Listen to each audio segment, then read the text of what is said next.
It is a great honor and a privilege to introduce Baruch Glattstein. We're here in your beautiful apartment in Jerusalem. And Baruch, you were originally born in Hungary during the Shoah. If you could tell us a little bit about your parents and the connection to Hanah Shenesh with your mother, it would be unbelievable. Okay, my father is Baruch Glattstein, is from Košice, and my mother is from Prešov, Košice. A long time it was part of Hungary, and then now it is part of Slovakia. My mother is from Prešov and is part of the Slovak Republic, once part of Czechoslovakia. The rabbi of Prešov was Rabbi Moshe Lau, the father of Israel Lau, Rabbi Israel Lau. And my sister was born, my parents married in 1938, and my sister was born in 1939. A not good time to be born. And my parents decided to escape from the Czechoslovakia Republic in 1942 because Jews were transported to Auschwitz, to Treblinka, and it was not so easy to escape to Hungary because many people did it, and the Hungarian authority wanted to not to allow this smuggling of the border. But nevertheless, my parents and some other people tried once, and only my mother escaped, and all the group was arrested. And then they tried once again, and my mother and my father escaped, and the sister of my mother escaped, and they lost in the forest my sister. She was 30 years old. The sister of my mother, Hilda, she went back to the forest, and she found my sister, and she took her back to Košice. We had the sister of my mother had a sister in Košice that was Hungarian. Her name was Malvin,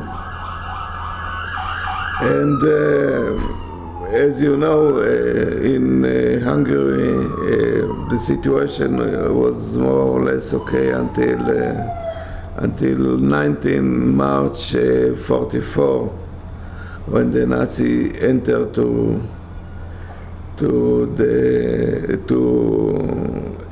Hungary. My parents they put my parents decided to live as non-Jewish people. They received received from the underground some documents that they are not Jewish. They put my mother in. They put my sister in. How do you say, like Minzar, Bet Yatomim? Orphanage. What? Like an orphanage. Okay. They put my sister because they could not if you are not Jewish and you don't have the right document, it's hard to stay with children. So she was in a special place for children, for non-Jewish children, and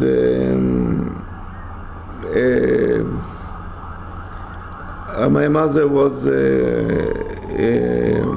pregnant with me, and once she was there was a point of check of the Nazi and Hungarian police, and they stop some people in the street, and they saw that my mother was there, and they saw that her document is not original document. It's forged. Forged document.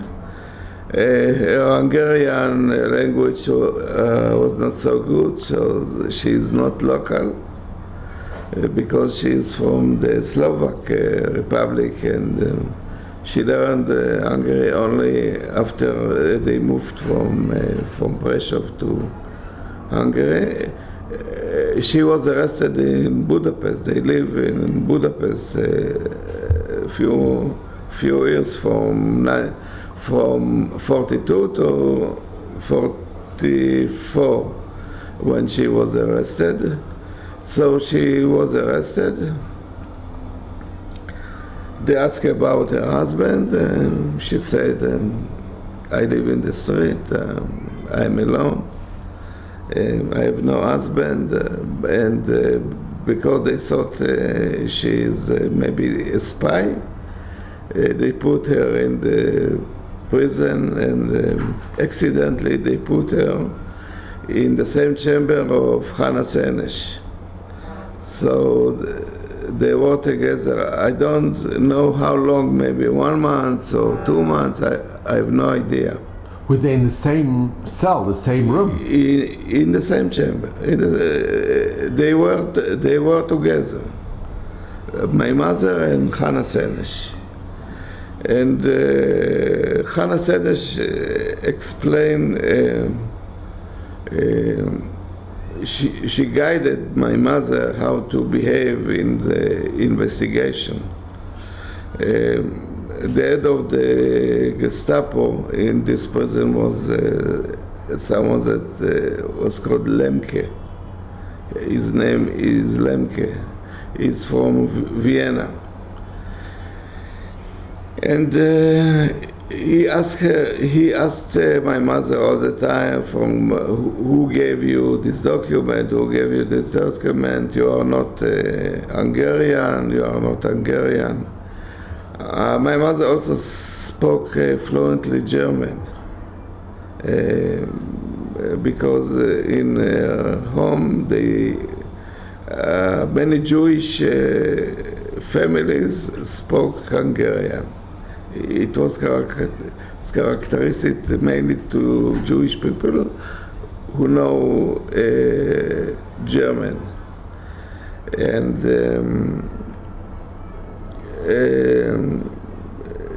she refused to say who gave her the document. She said, no, I am from small village, because and that's the reason that I don't speak good Hungarian. I'm poor man from a very simple family, etc., etc. But Hanah told my mother that once she is going once again to investigation, in a moment where Lemke doesn't pay attention, she has to take this document and to destroy it in the toilet. And this is what she did in moments that he was not nearly stable.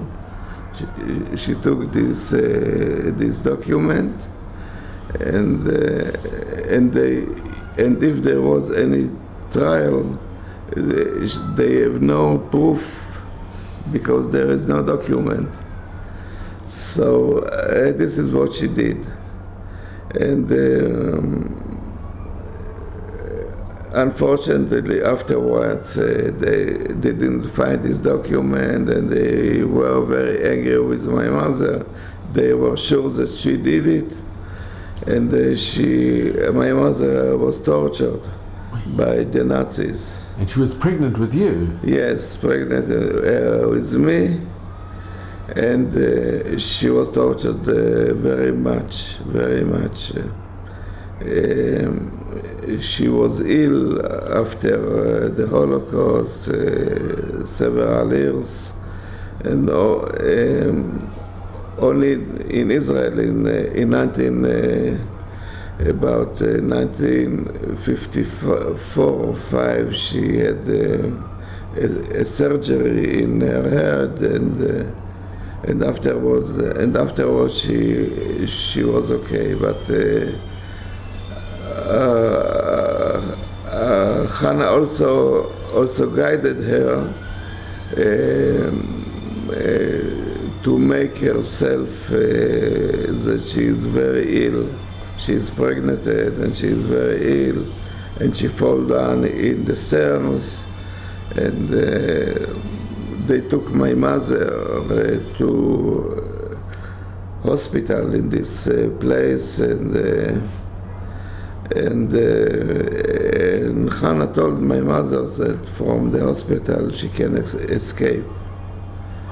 And the mini hospital in this prison, and that's what she did.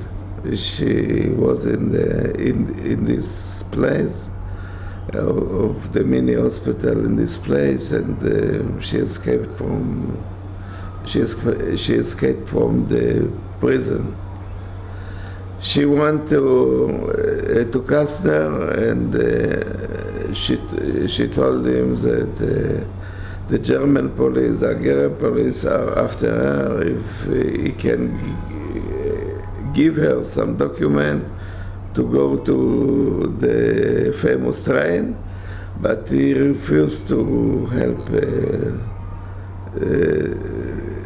my mother. He refused to help her. My father used to say that it is natural because he doesn't want to be in trouble. And that's it. So, Baruch, can I just ask, because it's a very controversial, they say that Hanah Shenesh's parents also pleaded with Kastner to help. Yes, my mother, when to help Hanah Shenesh. the father of Hanah Shenesh wasn't alive. He died before the Holocaust. But the mother, Katarina, used to come to the prison. My mother also saw her in the prison. My mother told me that I don't know if it can happen that when Katarina came to the prison, and one day her hair was white. I don't know if it can happen, but she told that it was. And after the Holocaust in Israel, Katarina lived in Haifa. And my parents used to visit them twice a year. In Haifa. Katarina knew my mother in the prison. So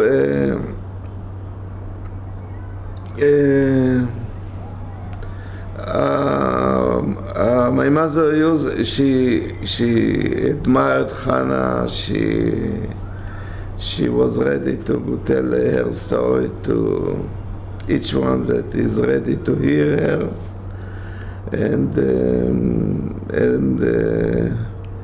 In 1955, I think that Victor Meiri, a well-known writer in Israel in this time, was asked to write a plan to Rabima.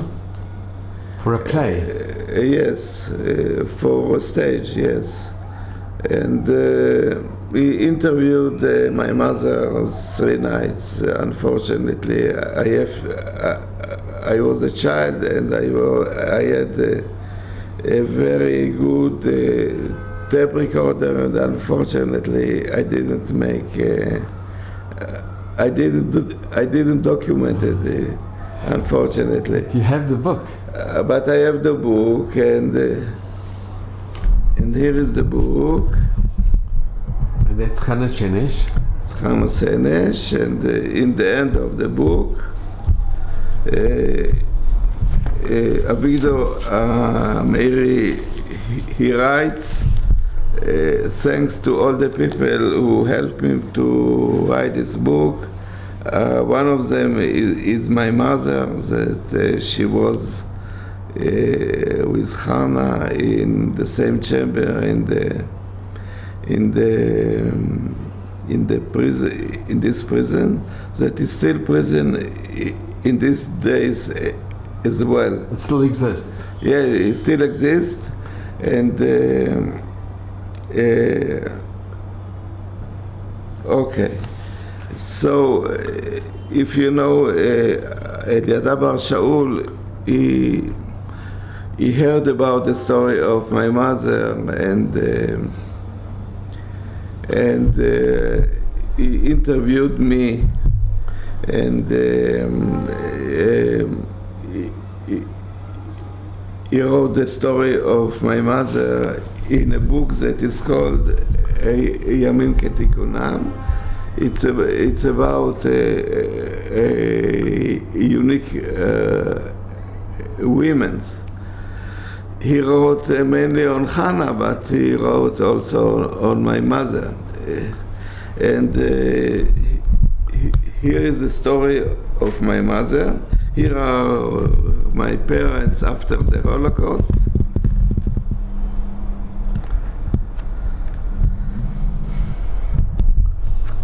And in Karlovy Vary, my parents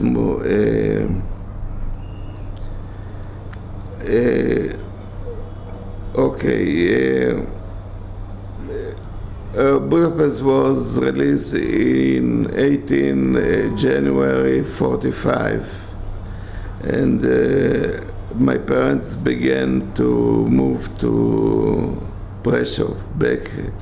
They went after the front of the battle. When the Russians go ahead, they also go ahead. But I was born in a small village that is called Sharosh Patak. I was born in the night in February. 12 February on the floor. In what year? It was 1945. The Nazis were in Hungary up to April 45.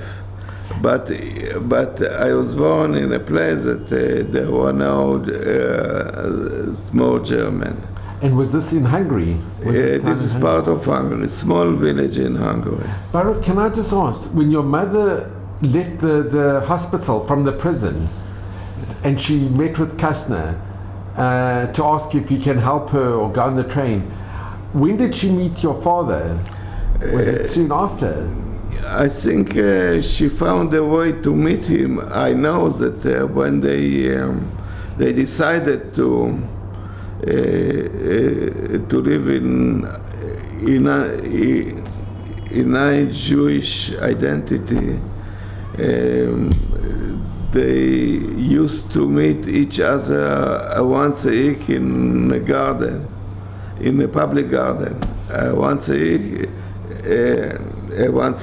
in the same day, the same hour, and once my mother didn't come, my father understood that there is problem. My mother disappeared, and he understood that she is in trouble, some trouble, and I don't know how he was informed that she's in prison, in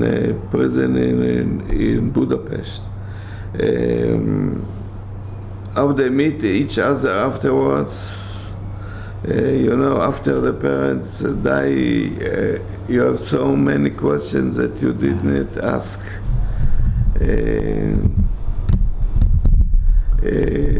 I have no idea how they met each other after she escaped from the prison. My mother had energy and senses like a cat in the street. She was very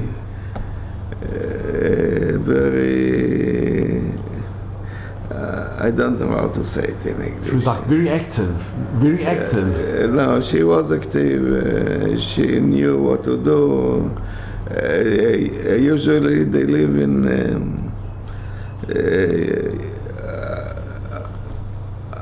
how do you say miklat in it's English? a shelter. Shelter. My father and my mother used to live in shelter. They found some shelters, and they spent a night, 2 nights in one shelter, and then the neighbor told the police that there are some Jews. Maybe there are some Jews in the shelter, so they had to move from one shelter to another one, like homeless. I don't know why they decided to live as non-Jew. I didn't ask them, because most of the Jews decided to live in Budapest as a Jewish person. And they came from people. They came from a religious background. Your grandparents were religious. Yes, they were religious. The uncle of my father was practically he was the rabbi of Slovakia between the two World War. His name was Baruch Glattstein. The uncle of my father. My grandfather died as a soldier in World War I in 1918 as a soldier in the Austrian-Hungarian army. Unbelievable. He was Orthodox, 5 children, and I didn't ask my father what an Orthodox Jew that has 5 children is doing in a war where Jews are killing Jews. Unbelievable. Hungarian Empire, yeah. Yes, Austrian, but he was 35 years old, I think, and Orthodox Jew. And what he has to do in a war that the Jews... Because on both sides there were Jews, on each side. I have no idea why he joined to... here you see... Can you show in the book you have... Here is the prison, and here is written that in this prison was the head of the Gestapo in Budapest in 44 until January 45. And it was amazing. We made a road trip 6 years ago. I did it with my sister and our children. And I got a call from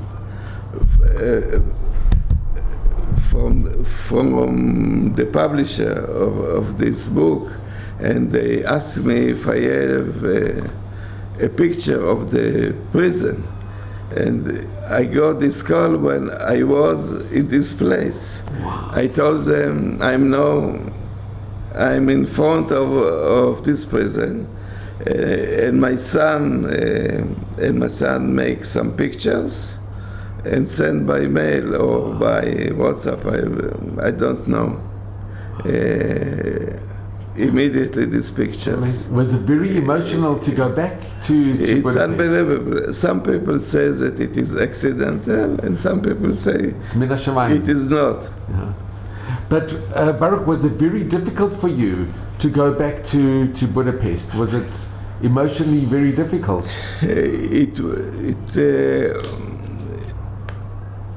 I was excited, but I cannot say that it was difficult, because it was important for me to show my children the roots of the family, what happened to the family. We travel also to Prešov, Košice, the house of my mother, the father. The place where the uncle of my father was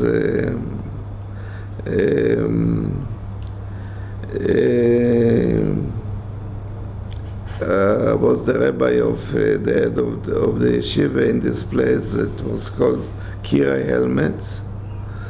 And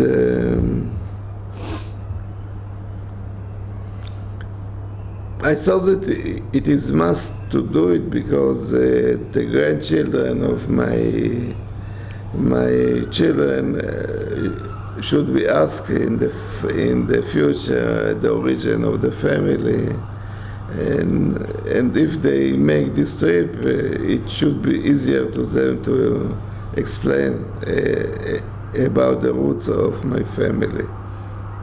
And Baruch, I want to ask, was this the sister that was lost in the forest that your... Yes. And she lives in Tel Aviv. She doesn't like to speak about her experience in the Holocaust. She's typical Holocaust survivor. She's not a relaxed woman. She worries all the time. She's a real survivor. did she get married and have a family? Yes, she has. She got married. She has 3 children, grandchildren. Everything is fine. And Baruch, when you were born,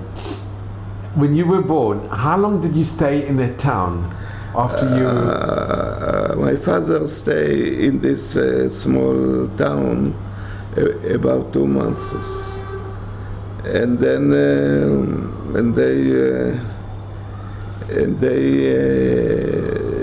they moved home to Prešov, and when they arrived to Prešov, they felt that they live in a cemetery, because from 4,000 Jews that died in the Holocaust, only about from 4,000 Jews in this town before the Holocaust, only 1,000 survived. And my father told me, I asked him why you decided to leave this town and to move to Karlovy Vary. It's like to move in Israel from Metula to Eilat, or Kiryat Shmona to Eilat, to the other side.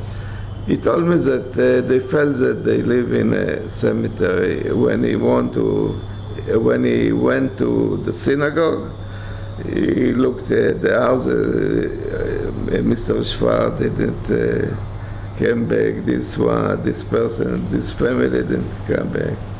It was a bad feeling. It was too painful. Most probably Very painful, very painful. And they decided to open a new period in Czechoslovakia.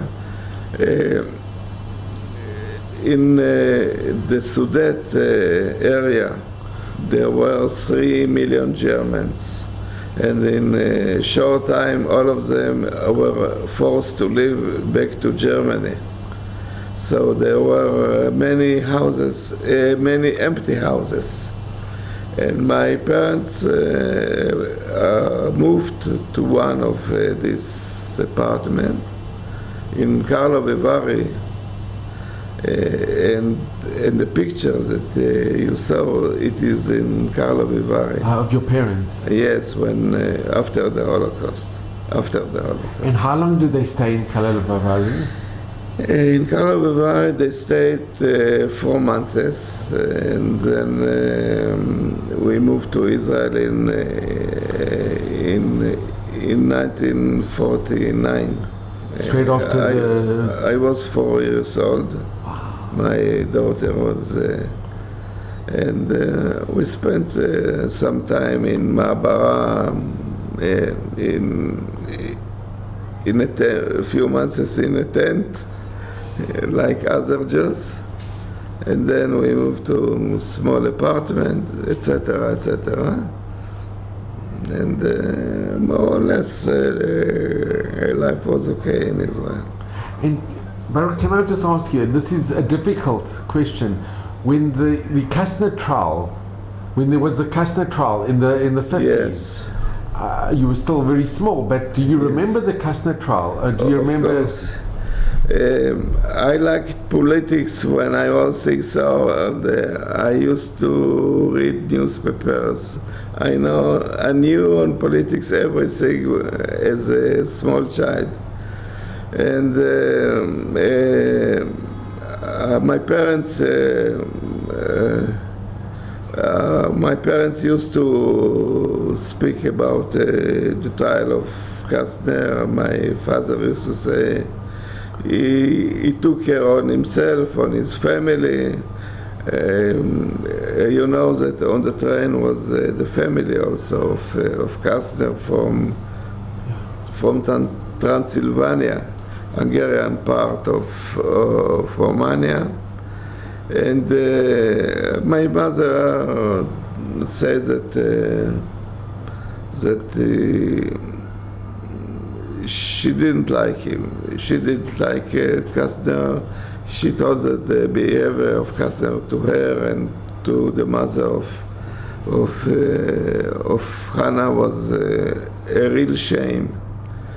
And it is very symbolic. I think it was in 55. If you know what is Adloyada. In Purim, there was in Tel Aviv, Adloyada, a march. Like a parade? Yes, parade, and my mother took a bus to this parade with me, and on the way, Kastner, the ceremony of when he died in the hospital. Because they tried to assassinate him. When we moved to Tel Aviv, we saw the how do you call it? All the cars of Chevra Kadisha, etc. He was. It came on the other side, and we saw the Chevra Kadisha car with Kastner.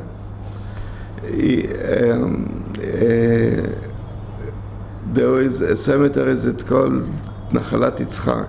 It is on the border of Givatayim, where we lived many years from 54 to 76, and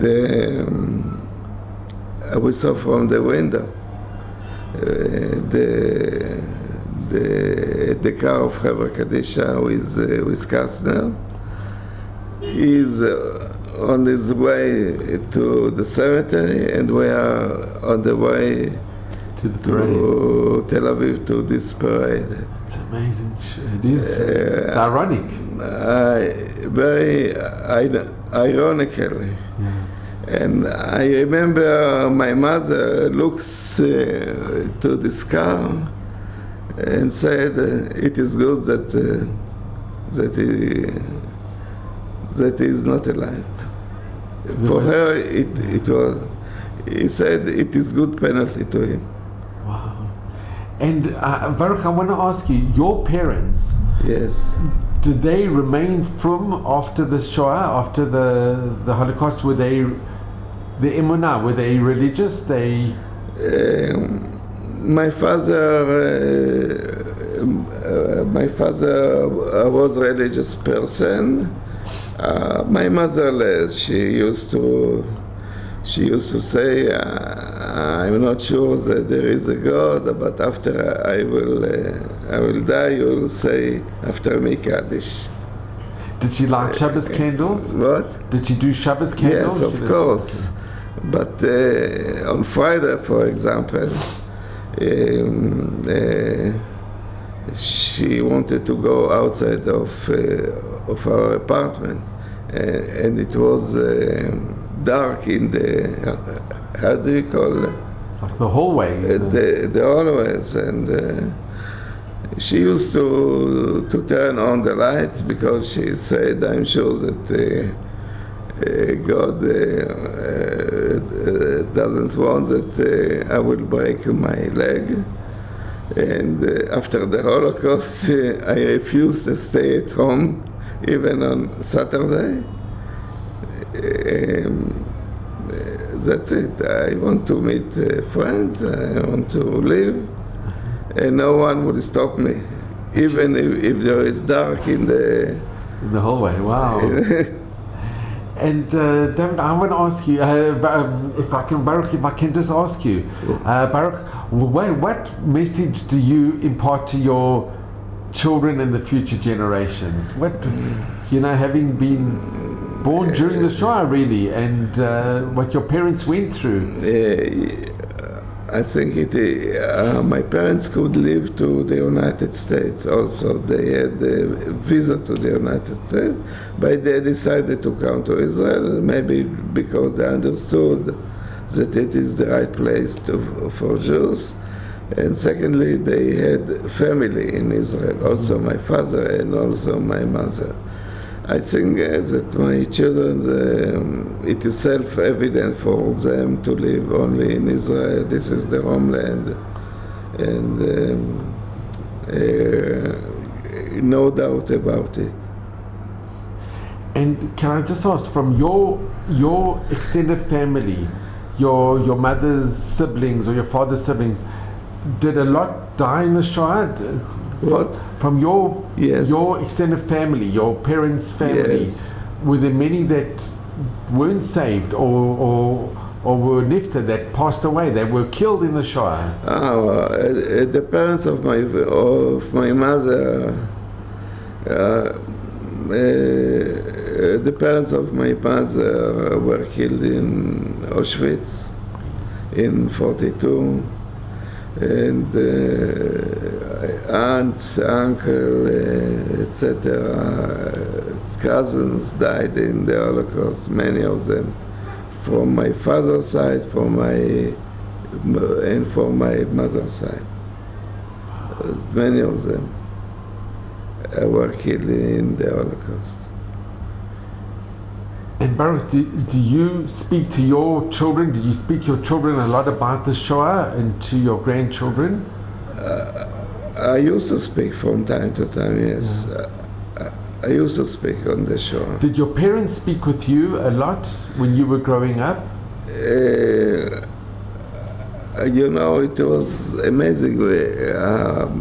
My parents, in Saturday night, almost every Saturday night after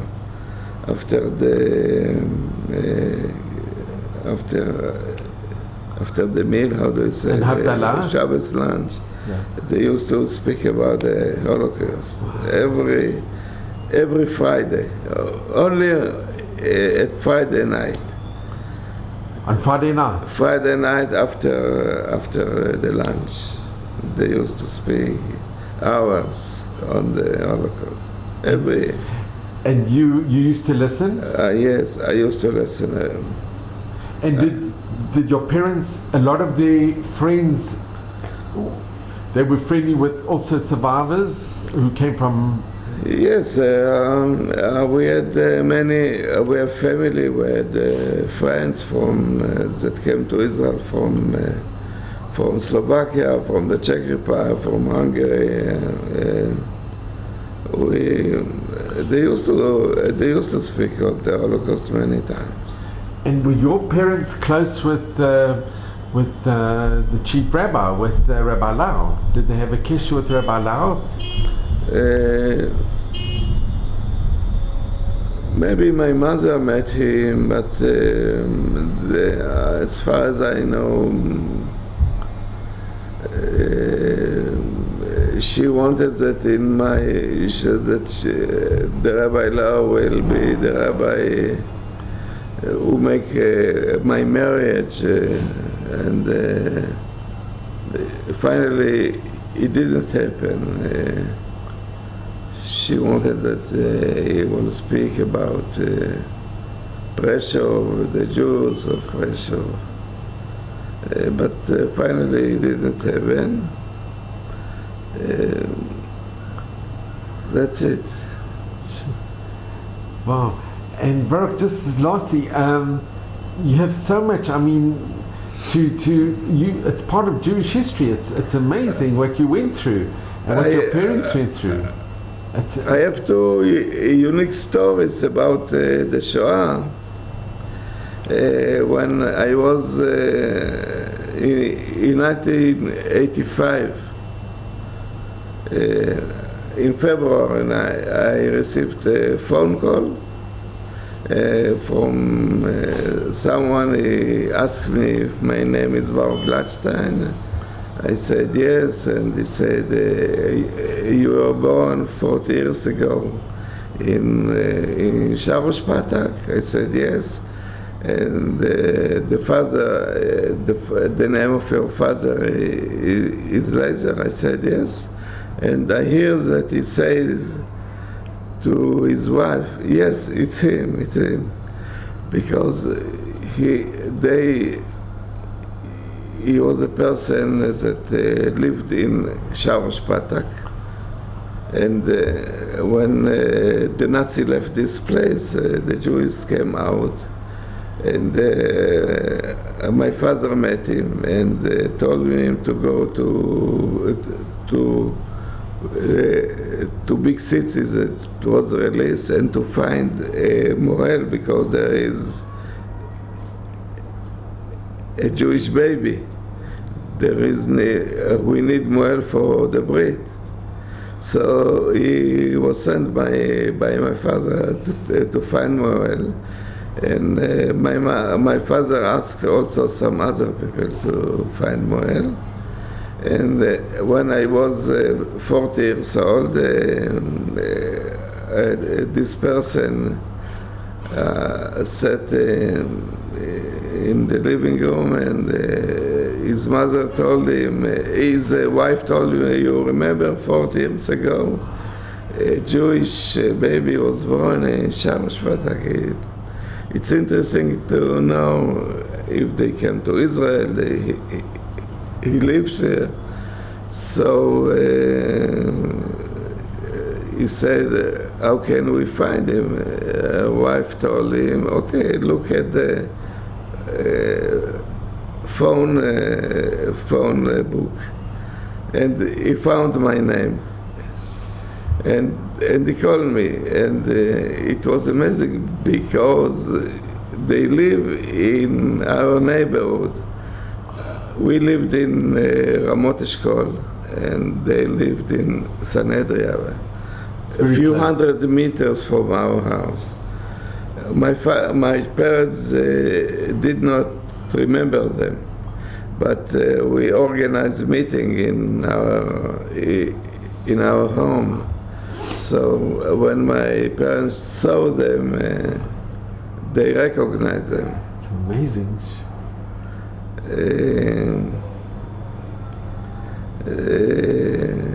It's a small world, how do I say? It's incredible. The second story is I was a forensic scientist, and I used to testify from time to time in a court. Once I testified, it was in 2000. I testified in the court of Jerusalem in a murder case, and there were also testified one. His name is Dr. Levy from the Pathologist Institute. And he also testified in this court. And after we finished, I asked him, "How did you arrive to this to the court?" He said by bus. I told him, "Okay, because the court is in the east side of the city." I told him, "I'll take you back to the central bus station." And on the way, he asked me from where my parents. I told him, and he said that he's from. Okay, I told from my mother from Pressure, my father from Košice, and he said he's from small town not far from Košice, Kira Helmets. I told him that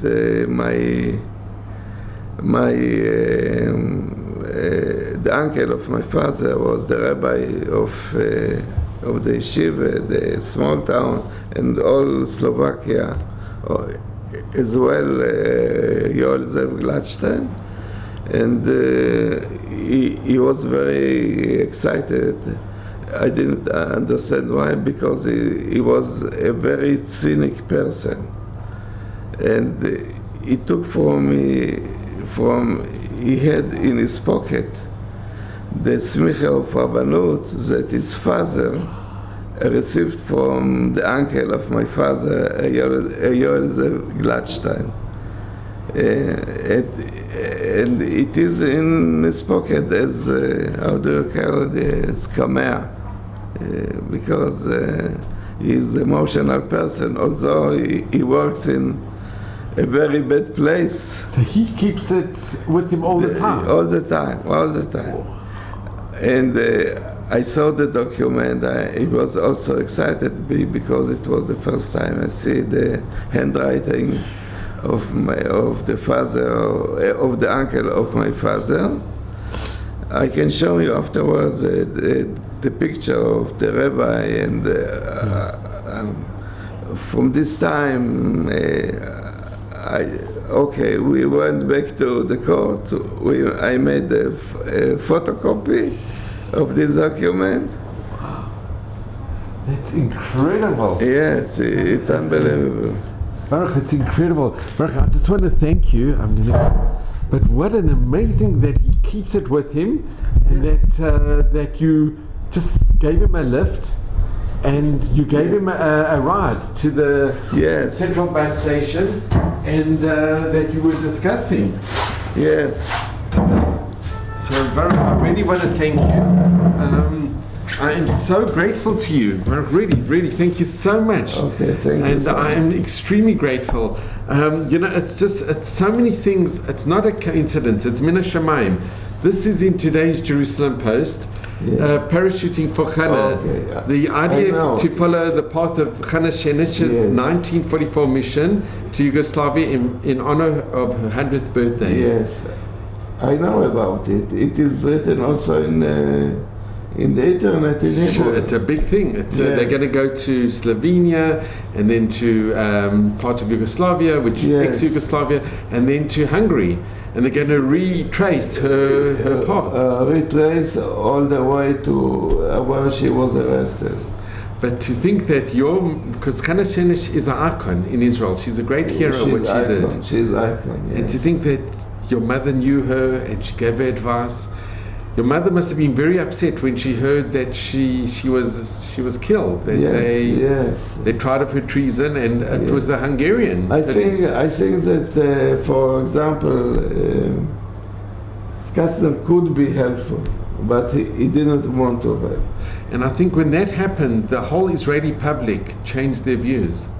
There was the turning point in their trial, when they heard that Glassman didn't help Hanah Shenesh's mother. When Glassman died, I don't think that my mother was happy that he died. My father did not care. But yes, my wife that died a year ago. I'm so Baruch, you should just only have nachas and good health. And only smachot, and really I'm so grateful to you for meeting and for hearing your incredible story. Thank you so much. Okay, thank you. Maybe I'll make just a minute. Can I? We see the picture. It would be wonderful if you could. The picture of this. Sure. Baruch, it's so good. Thank you so very much. Thank you so much. This is the picture of your uncle. The uncle of my father, Rabbi Baruch Glattstein. You can see very, very distinguished. Yes. And he was the Rav in... She was the rabbi, rabbinical authority of Slovakia between the two wars, First World War and the Second one.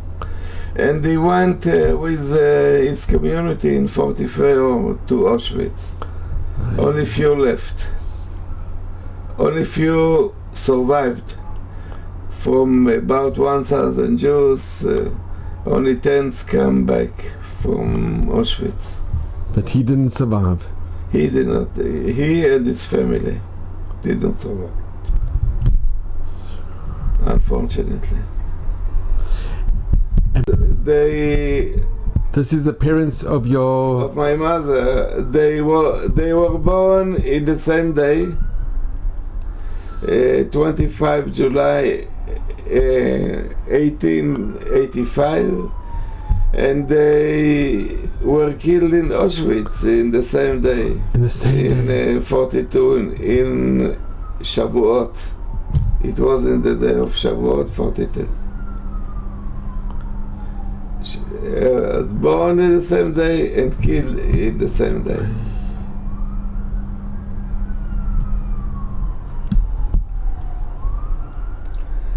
If you get this is my grandfather at the time called after him Baruch Moshe. Moshe is after him.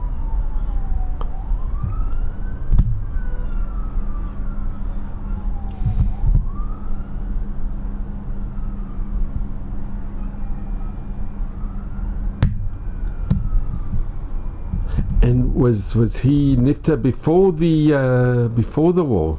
Yes, he is when he was soldier in the Hungarian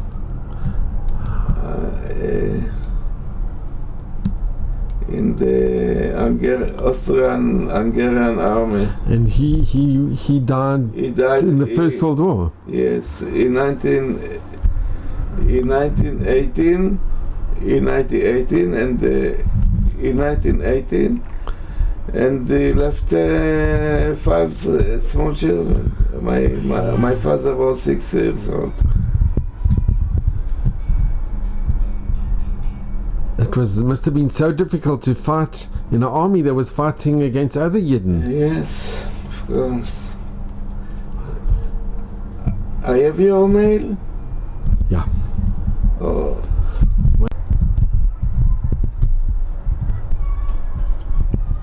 Baruch, this is the smicha that you're of Rabbi Glattstein to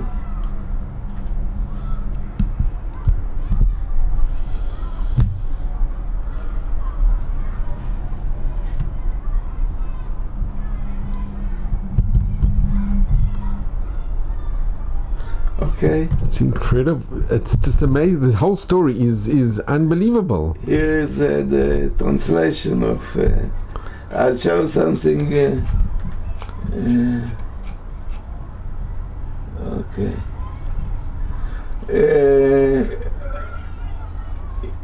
Here's the picture of the rabbi. You see? Yeah. In a store in Tel Aviv. I can see, sure.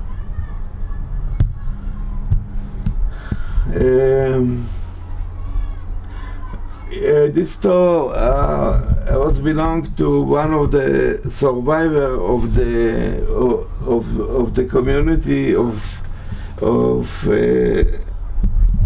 Yosef Glattstein. He had a business, a store in Tel Aviv of shaving machine, and after he died, his wife the store was rented by someone, and the condition to rent this store was that the picture will remain there. I asked of one of the workers in this store, do you know who is this person? He said, I work here 5 years. I saw this picture. I have no idea who is this person. Wow. It's amazing. You see here. And is the store still in existence today? Yes, you can go to this store in Tel Aviv. You will find this picture. Baruch. It was conditional. That's amazing. That this picture will be.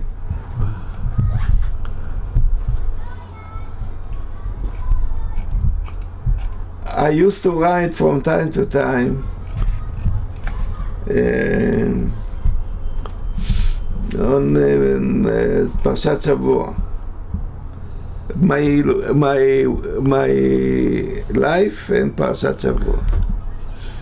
And I put also, if you knew Edward Koch, did you see his grave? He was the mayor of New York. Did you see his grave? What he wrote?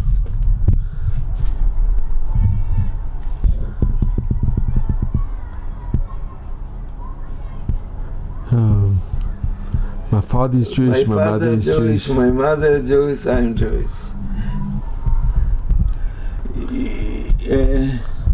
You heard about Daniel Peres that was killed in Pakistan. And he put here Shema Yisrael. Yes, and he said to the Muslim, my father Jewish, my mother. That is before he was killed. What? Before he was yes. killed. So Edward Koch decided also to write this on his grave. He had no family. Yeah. He had no wife, children, no. Thank you so much, Baruch. Okay. Really, thank you so much. I really appreciate it. You see, life is about timing. And it's all min hashamayim. It's all min hashamayim. What happened with your mother, what happened with you. Yes. It's all min hashamayim. Really. Thank you so much. Okay.